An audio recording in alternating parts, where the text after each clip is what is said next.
ధనుసు రాశి వారు జ్యేష్ఠమాస అమావాస్య శుక్రవారం ఆరుద్ర నక్షత్ర సందర్భంగా ఎలాంటి విధి విధానాలు పాటించాలో ఈ వీడియోలో సవివరంగా సంపూర్ణంగా తెలుసుకుందాం.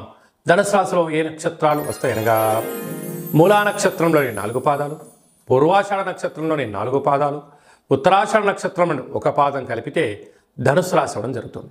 చాలామందికి పుట్టినటువంటి కాల సమయంలో డేటా బర్త్లు లేనటువంటి కారణం వలన పేరు యొక్క మొదటి అక్షరాన్ని అనుసరిస్తూ ఆ రాశిని తెలుసుకునే ప్రయత్నం చేద్దాం.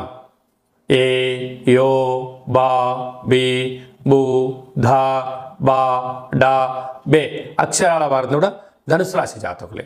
ధనుసు రాశి యొక్క అధిపతి దేవగురు బృహస్పతి.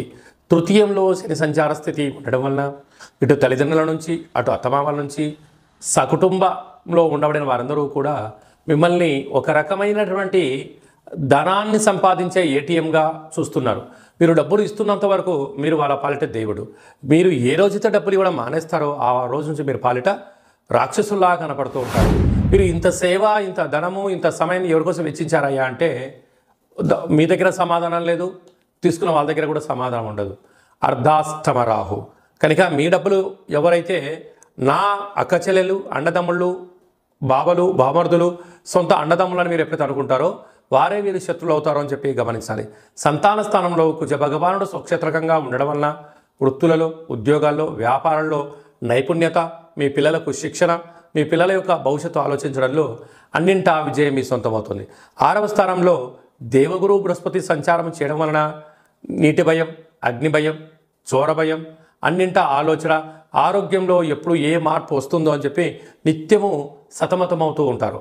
అలాగనే 7వ స్థానంలో ఏడాది తర్వాత బుధ భగవానుడు మిథున రాశిలో శుక్రుడితో కలిపి సంచారం చేయడం వలన వివాహ ప్రయత్నాలు కలిసి రావడం, నూతన వాహనాలు క్రయ విక్రయాలు అవడం, వస్త్రాలు, బంగారు ఆభరణాలు, విశేషమైనటువంటి నూతన ప్రదేశాలకు వెళ్ళడం, ఆధ్యాత్మికమైన తీర్థయాత్ర కార్యక్రమంలో విజయం మీ సొంతమవుతుంది. అష్టమంలో బుధుడు సంచారం చేయడం వలన మీరు చేస్తున్న వ్యాపారాల్లో అన్నింటా విజయం మీ సొంతమవుతుంది. కనుక రాజస్థాన్లో కేతు సంచార స్థితి ఉండడం వల్ల ఏ పని చేసేటప్పుడు ఆచితూచి నిర్ణయం తీసుకోండి, సరైన సన్మార్గంలో ప్రయాణం చేయండి, అన్నింటా విజయం మీ సొంతమవుతుంది.